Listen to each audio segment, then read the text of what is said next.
hoje, passando um tempo, eu vejo que a arte, ela sempre esteve na minha vida. Não só na minha vida e ao meu redor, mas ela estava em mim e nos seres humanos que me fizeram. O meu pai, ele esculpia em madeira, em pau de goiabeira. Ele gostava muito de fazer pássaros, fazia garças, passarinhos. Então, e também esculpia em chifre de boi. Então eu cresci vendo meu pai esculpindo nesses materiais e desenhando. Então a primeira linguagem que eu exerci foi o desenho. Então eu desenhava e mostrava para o meu pai, para ver o que eu queria, a aprovação dele. E ele também fala o nariz, enfim, fazia o que os pais fazem. Pedia para melhorar aqui, melhorar como ele achava que devia. E eu sempre desenhei gente. Então a primeira linguagem que eu tive que eu exerci foi desenho. E o meu primeiro tema, meu primeiro interesse foi gente, pessoa. Então eu sempre me interessei por pessoas. Com a minha mãe, veio a cor. A minha mãe, ela costura e borda e trabalha muito bem com retalhos. E tudo que ela fazia e faz ainda, que ela tem 93 anos e ainda costura, é tudo muito cheio de cor, sabe? Muito, muito colorido. Então, eu fui uma criança que na minha casa o meu pai lia, esculpia e desenhava. Então meu pai, a literatura, ele tinha criado um móvel, né, que ele guardava os livros fechados, trancados. Aquilo me causava uma curiosidade imensa.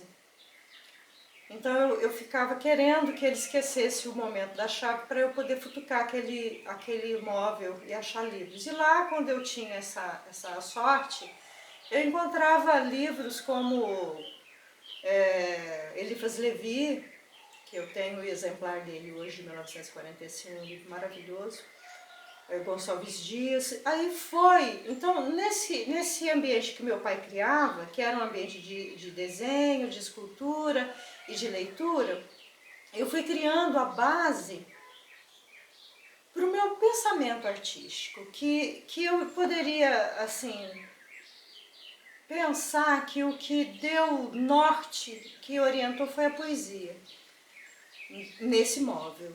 Então eu tinha muito interesse pelos livros de poesia que ele tinha, em especial esse que eu estou lhe dizendo.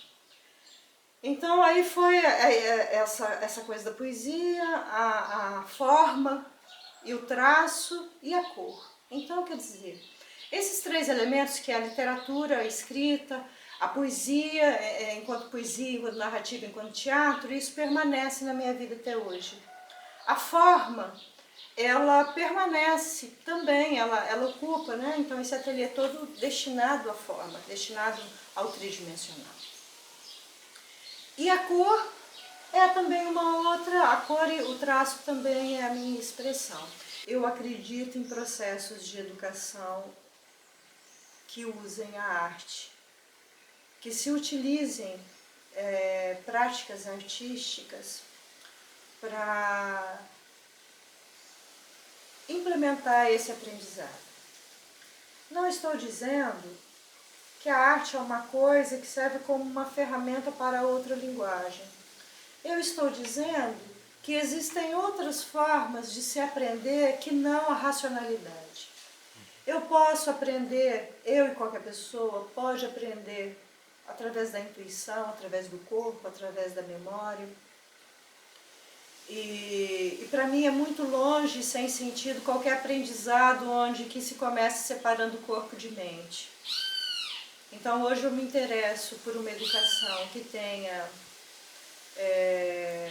como objetivo integrar o ser humano, dar oportunidade para que as pessoas possam experimentar o canto, experimentar a dança, experimentar a pintura, experimentar a modelagem e se experimentarem sobre tudo e, se possível, fazer isso se relacionando com outras pessoas, para se experimentarem como ser humano também. Então, isso tem sentido para mim. Então a arte, ela entrou, fica, e até já poderia, eu posso dizer que eu tenho 54 anos, então eu acho que há 34 anos eu vivo de arte. Como que você vive de arte? Eu vivo de arte ou quando eu não estou vendendo algo que eu produzo, eu estou ensinando algo que eu sei, ou eu estou fazendo gestão, ou eu estou fazendo produção, mas sempre na arte.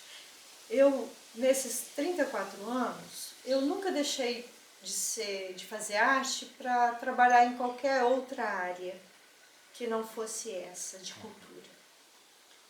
É importante dizer isso num país como o nosso. Nós precisamos ter muita convicção do nosso trabalho. A primeira pessoa que precisa acreditar na sua arte é o próprio artista. Nós precisamos ter certeza absoluta do que nós estamos fazendo. Isso é importante. É a primeira certeza. E a outra coisa, fazer. A Trindade, que é minha madrinha, ela falava uma coisa, uma frase importante, que ela falava assim: ó, minha filha, na arte não tem mentira. Na arte, no amor, não tem mentira. E eu também acho, eu cheguei à conclusão que ela está absolutamente certa. Se você pinta, você pinta. Se canta, canta. Então não tem mentira mesmo. Quando você está atuando, não importa em que linguagem, é inevitável que apareça a força de sua arte, a potência e a sua energia. Então, isso é muito importante aprender, porque senão existe uma frustração que pode fazer qualquer sonho desmoronar.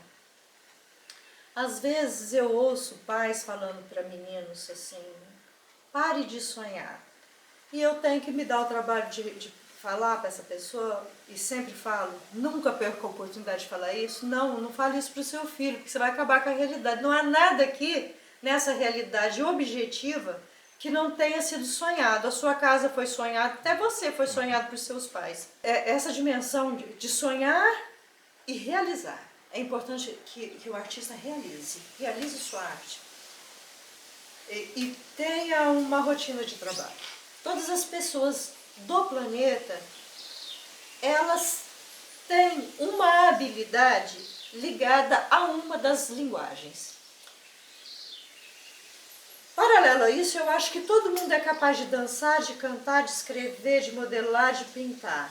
Mas dentre esse universo de capacidade, vai ter uma dessas linguagens que ela vai ter mais habilidade. Então, eu acredito muito que todo mundo tem habilidades artísticas. Talvez não tenha a oportunidade de cultivar essa habilidade, mas a princípio para mim sim. A outra coisa é artista, ser artista. Então, eu estou falando isso para provocar a seguinte reflexão. Muitas vezes, eu acho que você já deve ter ouvido essas pessoas assim: todo mundo é artista. Eu faço a distinção. Todo mundo é capaz de fazer arte. E tem uma habilidade diferente. Igual santo, né? Então tem lá uma linguagem diferente. Mas nem todo mundo é artista. Porque para mim, e essa é só a minha opinião, e portanto tem o valor de ser apenas a minha opinião, o artista é o profissional da arte, que é uma pessoa que vive de arte. Então ele tem técnica, ele tem formação autodidata ou acadêmica, ou as duas, e ele vai se inserir na sociedade e aquele diálogo que ele vai ter com a sociedade se dá através da arte. Esse é o artista. É um produtor, um trabalhador, um operário da arte. É isso. Então não acho que todo mundo é artista. Não é todo mundo que é um dentista. Não é todo mundo que é um advogado. Então não é todo mundo que é um artista. Esse é o meu ponto de vista. Então, como que é esse valor da arte? Se todo mundo tem uma habilidade artística, e nem todo mundo é artista, qual que é o valor disso? Ora, o valor disso começa lá nas cavernas, quando o homem, lá o nosso antepassado, ele desenhava a sua caça com tinta de terra. Então, a expressão, essa necessidade da gente se exprimir, da gente representar, da gente criar símbolos, é o primeiro valor da arte. Nós precisamos fazer isso. Por quê? Nós, que é o ser humano, nós precisamos fazer isso porque nós precisamos da memória. Nós precisamos ligar essa representação que a gente cria, de figura, de som, de corpo, de imagem, a um sagrado. A gente precisa fundar, a gente tem a necessidade de fundar esse sagrado. Então vem essa arte aí que vai constituir também não só esse anseio da humanidade de se exprimir, criar memórias e ligar com o sagrado, mas ele vai constituir a base religiosa, ela vai erigir templos através da arquitetura e da escultura. Ela vai impulsionar a agricultura, né, com suas inúmeras bênçãos, cantos e danças.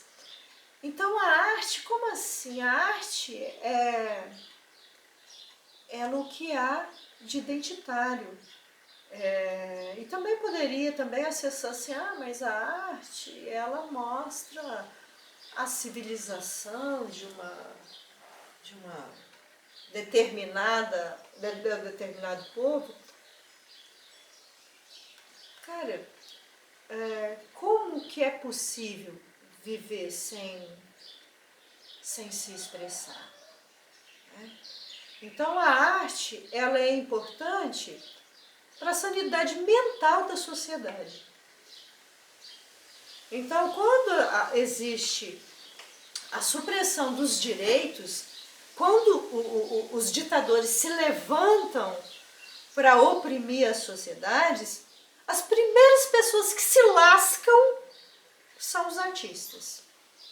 Porque são eles que vão pintar, que vão fazer, que vão modelar, esculpir, que vão denunciar, que vão escrever e que vão relatar aquela opressão que vem através do sagrado, aquela opressão que vem através da política, aquela opressão que vem através do fascismo puro e sem razão, enfim.